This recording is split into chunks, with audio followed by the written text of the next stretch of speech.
अब हम आते हैं थर्ड जनरेशन बायोफिल। सुनो बच्चों,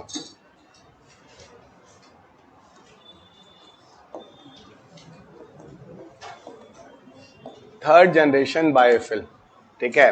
थर्ड जनरेशन बायोफिल में क्या आता है, सीधा पहले मैं एग्जांपल लिख लेता हूं। यहां पर आते हैं एल्गोइल, यहां पर आते हैं एल्गोइल, और एल्गोइल का मतलब होता है एल्गी प्लस ऑयल। एल्गोइल का मतलब होता है एल्गी प्लस ऑयल। तो थर्ड जनरेशन में आते हैं एल्गोइल। एल्गोइल का मतलब होता है एल्गी प्लस ऑयल। अब सुनो एल्गोइल में होता क्या है, देखो बच्चों, एल्गोइल में एल्गी जो होते हैं वो एक्वाटिक नेचर के प्लांट्स होते हैं। What are this, they are aquatic in nature. Algae क्या होते हैं, पानी के अंदर होते हैं, they are growing in water bodies, ठीक है।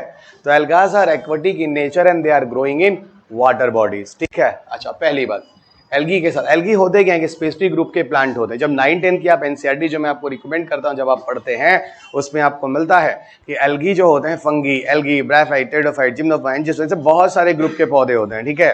तो एल्गी भी एक स्पेसिफिक ग्रुप के पौधे होते हैं। इनका सबसे इंटरेस्टिंग फीचर ये होता है, ये सिर्फ पानी में ही पाए जाते हैं, लैंड पे नहीं ग्रो करते हैं।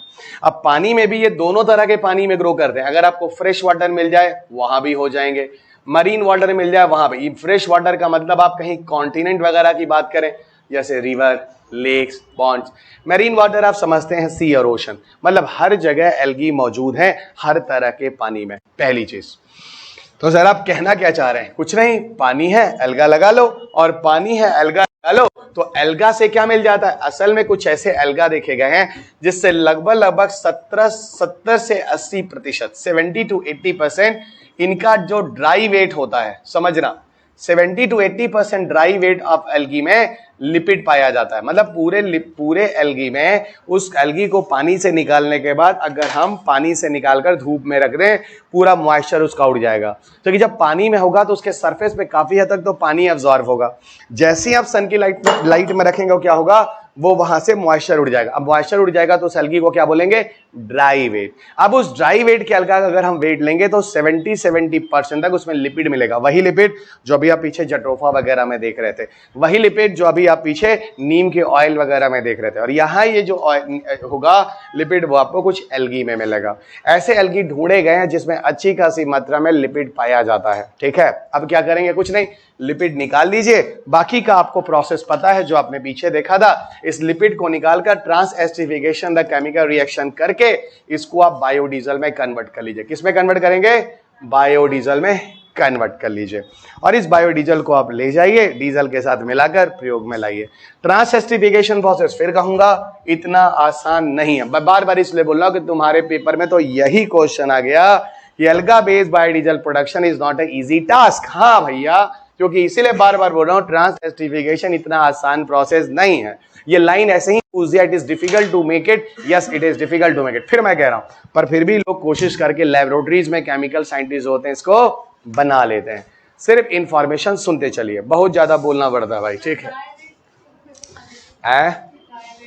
ड्राई वेट का मतलब होता है अगर कोई चीज पौधे के अंदर है, सॉरी पानी के अंदर कोई पौधा है, तो पानी उसके पौधे के सारे सरफेस पे चिपक जाता है।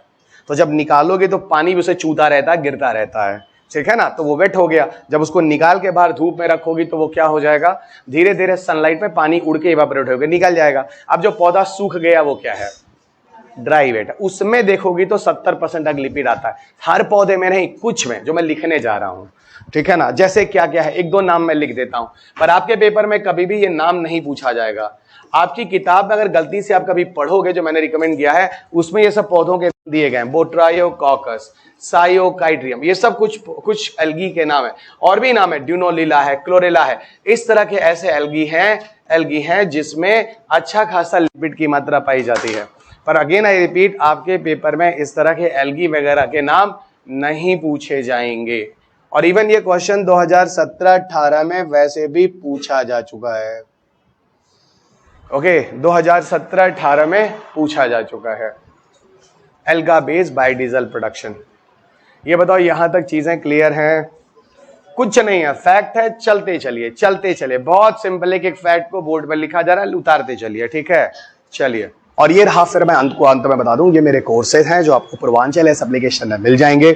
7th एडिशन की बुक है, इंग्लिश हिंदी दोनों में है, बाइलिंगुअल कोर्स लेकर आया हूं, जिससे आप में से किसी भी मीडियम का कोई भी बच्चा हो, किताब को अपने सामने रखकर पूरे कोर्स को खत्म कर ले। कोर्स की जो प्राइस है 9999 है, एक्सक्लूसिव जीएसटी है। इसके बाद आपको इसमें जीएसटी भी देना होगा। ये पूरा कोर्स आपको अवेलेबल होगा। अगर कोई दिक्कत है किसी तरह का तो दिए गए नंबर पर संपर्क कर लें। और मैं चाहता हूं कि आप किताब भी पढ़ें। मैं चाहता हूं अगर 15 क्वेश्चन आप लगाते हैं तो 10 प्लस हर किसी का सही हो। और मैं प्रॉमिस करता हूं कि क्वेश्चन इस बुक के बाहर नहीं जाएगा। आप चाहे तो 2023 में भी देख सकते हैं, यूपीएससी मेंस में जो क्वेश्चन पूछे गए वो इस बुक से ही थे, जबकि मेंस के पहले किताब छप चुकी थी और मार्केट में अवेलेबल थी। इस कोर्स में आपको ये पूरी किताबें मिल रही हैं। भारत में कहां पर भी अगर किसी भी विद्यार्थी को साइंस टेक अगर अच्छा नहीं है, अगर वो 10 प्लस क्वेश्चन बनाना चाहता है तो इन कोर्सेज को देख सकता है, और चाहे तो अपने किसी मित्र से पूछकर इन कोर्सेज को देख सकता है।